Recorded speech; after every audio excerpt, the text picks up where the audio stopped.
Hey everybody, I just wanted to give you kind of a quick preview as to the new joke at McDonald's. So their new surf and turf.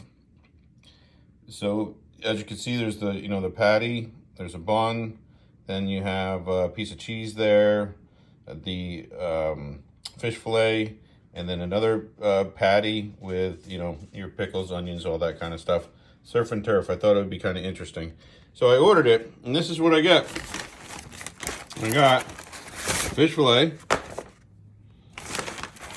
and a McDouble. How am I supposed to split this mess apart